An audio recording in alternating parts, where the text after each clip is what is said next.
नमस्कार, मैं हूं टीपी पांडे, हाजिर हूं आपकी खिदमत में एक नया विषय लेकर। उत्तराखंड में मजबूत भू कानून की मांग लगातार तेज हो रही है। सोशल मीडिया पर लगातार ट्रेंड चल रहे हैं और पोस्ट शेयर की जा रही हैं। सरकार दबाव में है।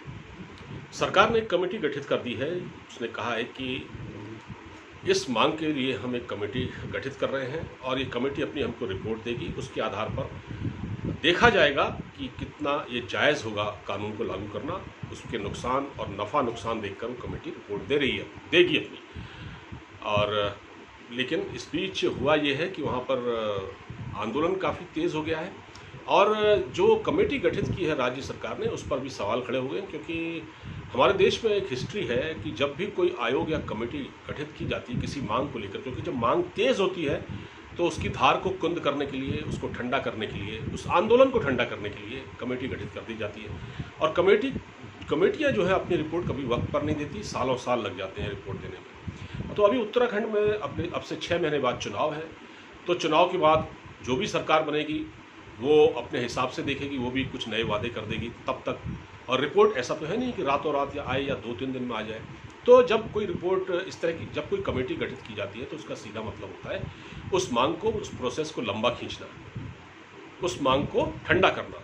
लेकिन सोशल मीडिया पर यह आंदोलन लगातार तेजी पकड़ रहा है और इस मांग के समर्थन में आम आदमी पार्टी, अरविंद केजरीवाल की पार्टी, उत्तराखंड क्रांति दल और कांग्रेस भी शामिल हो गए हैं। ये दल इस मांग को अपना नैतिक समर्थन दे रहे हैं, क्योंकि ये मांग ये दल नैतिक समर्थन ही दे सकते हैं, क्योंकि अभी ये सत्ता में नहीं है। क्योंकि अगर सत्ता में होते तो फिर इस मांग को इम्प्लीमेंट करना भी उनके लिए बहुत मुश्किल होता। बाहर रहकर विरोध करना बहुत आसान होता है, समर्थन करना या विरोध करना जो भी है। अब बात दरअसल ये है कि ये मामला कब शुरू हुआ। मैं थोड़ा सा इसके बैकग्राउंड में जाता हूँ। अब से कुछ साल पहले मनोज वाजपेयी, जो कि एक बॉलीवुड एक्टर हैं, उन्होंने उत्तराखंड के जागेश्वर में कुछ ज़मीन खरीदी थी। लोग कहते हैं कि 10 बीघा ज़मीन, मुझे एग्जैक्ट फिगर अभी इसका याद नहीं आ रहा है। हाँ, 10 बीघे के करीब खरीदी थी। तो उत्तराखंड में इसको लेकर काफ़ी बवाल हुआ और तभी से ये मांग ज़ोर पकड़ने लगी। अच्छा, अब क्या हुआ कि अभी तक उत्तराखंड में आप 12.5 एकड़ से ज़्यादा ज़मीन नहीं खरीद सकते थे, जो पुराना कानून है जब से उत्तराखंड अस्तित्व में आया।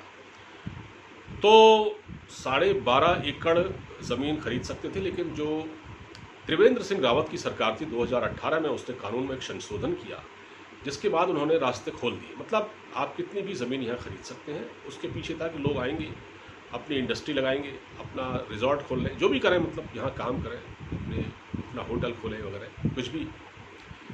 तो अब उसमें भी ये देखा गया कि कृषि योग्य भूमि खरीद ली जाती है। अब वहाँ क्या होता है, कृषि योग्य भूमि पर खतरा हो गया है।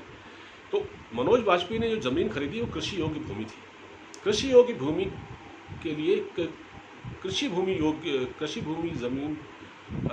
योग्य ज़मीन को अकृषि करार देने, कन्वर्ट करने के लिए, मतलब एक बंजर ज़मीन, उसको कन्वर्ट करने के लिए, बंजर ज़मीन में कन्वर्ट करने के लिए एक 146 एक क्लॉज है, उसका सहारा लेना पड़ता है। और उसके लिए फिर आपको एसडीएम वगैरह के, डीएम के ऑफिस जाना पड़ता है। वो लंबा प्रोसेस है, उसमें पैसे भी बहुत ज़्यादा खर्च होते हैं, टाइम भी नहीं होता। तो ये त्रिवेंद्र सिंह रावत ने मेहरबानी की, इन्होंने इस प्रोसेस को भी ख़त्म कर दिया। कहा कि नहीं, इसकी कोई ज़रूरत नहीं है। तो फिर लोग आने लगे और ज़मीनें खरीदने लगे। अनाप शनाप ज़मीनें लोगों ने खरीदना शुरू कर दिया। आज बड़े बड़े रिजॉर्ट बन गए। उसका नुकसान ये हुआ पहाड़ में कि पहाड़ के पानी पर इसका असर पड़ा, पहाड़ की खूबसूरती पर इसका असर पड़ रहा है। और वहाँ जल स्रोत 50% तो सूख ही गए हैं, पहाड़ में पानी की बड़ी दिक्कत है। तो इस चीज़ को नज़रअंदाज किया गया। मतलब एक तरफ आपने सोचा कि इंडस्ट्रियलाइजेशन करेंगे। अब जैसे कुछ साल पहले जब त्रिवेंद्र सिंह रावत मुख्यमंत्री थे, तो एक बिज़नेस समिट हुई थी उत्तराखंड में, देहरादून में, जिसमें कि बड़े बड़े बिजनेस टाइकून आए थे। उन्होंने अपने अपने विचार दिए थे और एक सोचा गया था कि निवेश आएगा राज्य में, इंडस्ट्रियलाइजेशन होगा। हालांकि ऐसा कुछ हुआ नहीं। तो अब दिक्कत यहाँ पर, ये परेशानी इस बात की हो रही है कि एक तो कोई निवेश नहीं आया, दूसरा यहाँ की जो कृषि योग्य भूमि है उसको लोग खरीद रहे हैं। तो कुछ लोग ऐसे थे, यहाँ मजबूरी थी लोगों के पास। हुआ भी यह था कि इसका कारण ये था कि कुछ लोगों के पास जॉब नहीं था, तो ज़मीनें थी, लोगों ने अपनी ज़मीन बेच दी सस्ते दामों पर।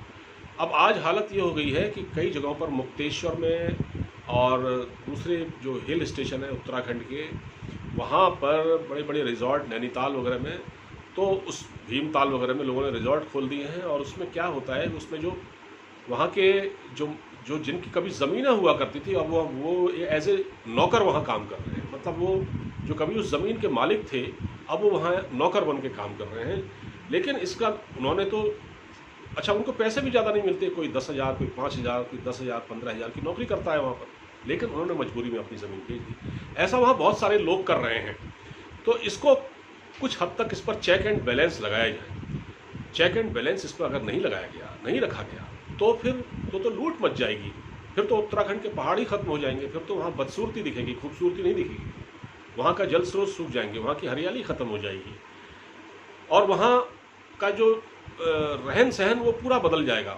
क्योंकि ऐसा नहीं है, देखिए बाहर का आदमी ज़मीन आकर ले सकता है क्योंकि वो भी भारतीय नागरिक है, लेकिन कोई चेक एंड बैलेंस तो हो। जैसे हिमाचल प्रदेश में एक मजबूत कानून बनाया गया, यशवंत सिंह परमार ने 1972 में बनाया था कि बाहर का आदमी इतनी आसानी से वहाँ ज़मीन नहीं ले सकता। कुछ उन्होंने ऐसी कड़ी शर्तें लगाई कि उसके बाद ही उसको एंट्री दी गई। लेकिन क्या उत्तराखंड सरकार ऐसा नहीं कर सकती थी? और हाँ, पुष्कर सिंह धामी जो कि मुख्यमंत्री अभी तो भारतीय जनता पार्टी के ही हैं, तो 2018 में जब त्रिवेंद्र सिंह रावत ने इसमें कुछ परिवर्तन किया था,